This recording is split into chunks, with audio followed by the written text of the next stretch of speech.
नमस्ते दोस्तों। आज मैं लेके आई हूँ 4 मित्र और पुतली। एक गांव में 4 मित्र रहते थे। बढ़ई, दर्जी, सुनार और ब्राह्मण। धंधे की खोज में उन्होंने किसी बड़े शहर में जाने का निर्णय किया। प्रत्येक ने अपने अपने धंधे से संबंधित साधन अपने साथ लिए। रास्ते में एक जंगल आया। रात होने लग गया था। उन्होंने ठान लिया कि जंगल में एक पेड़ के नीचे बैठ जाने का। सुनार ने कहा, मित्रों, जंगल में चोर, लुटेरे और जंगली जानवर का भय है। मेरे पास सोना है। हम बारी बारी से जागते रहेंगे। सभी को ये विचार पसंद आ गया। निश्चित क्रम के अनुसार सबसे पहले बढ़ई को जागना था, इसलिए बाकी तीनों मित्र सो गए। नींद ना आ जाए इसलिए बढ़ई ने कुछ काम करने का निश्चय किया।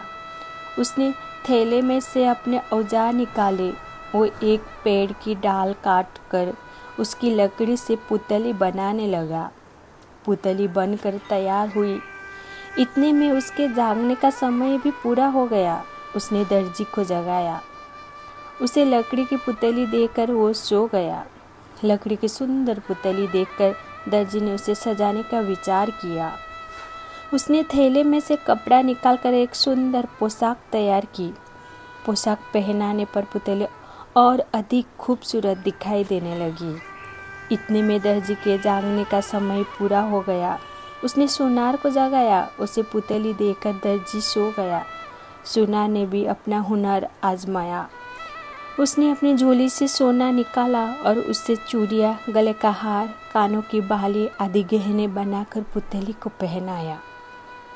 सुनार के जागने का समय पूरा हो गया। अब ब्राह्मण के जागने की पारी आई।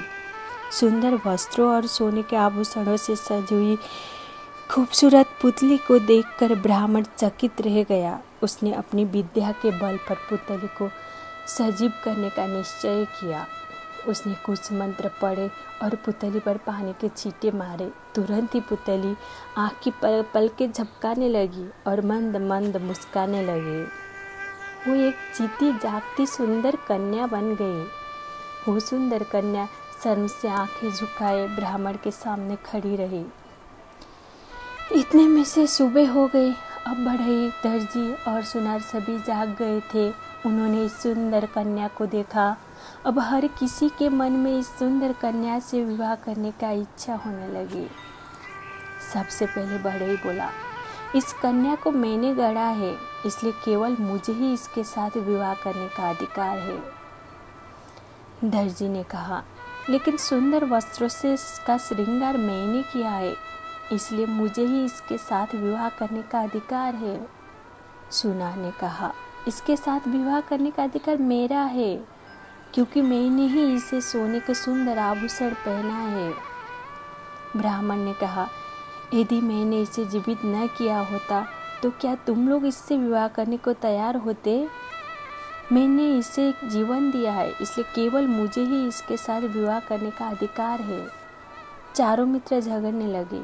कोई भी टस से मस होने को तैयार नहीं था।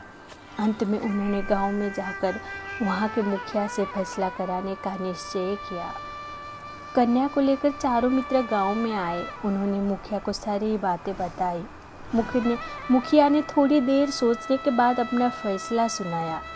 बढ़ई ने पुतली बनाई और ब्राह्मण ने इसे जीवन दिया, इसलिए दोनों इसके जन्मदाता माने जाएंगे। अतः बढ़ई या ब्राह्मण इसके साथ विवाह नहीं कर सकते। दर्जी ने पुतली को वस्त्रों से सजाया है। इस प्रकार का उपहार ननिहाल की ओर से आता है, इसलिए दर्जी पुतली का मामा हुआ। दर्जी भी इसके साथ विवाह नहीं कर सकता। कन्या को गहने वर पक्षी की ओर से दिए जाते हैं, इसलिए सुनार का इसके साथ विवाह करने का अधिकार बनता है। यह फैसला सुनकर सुनार खुश हुआ, किंतु बढ़ई, दर्जी और ब्राह्मण निराश हो गए। लेकिन उनके सामने मुखिया के फैसले को स्वीकार करने के अलावा और कोई चारा नहीं था। फिर सुनार के साथ कन्या का विवाह बड़ी धूमधाम से हुआ। धन्यवाद दोस्तों।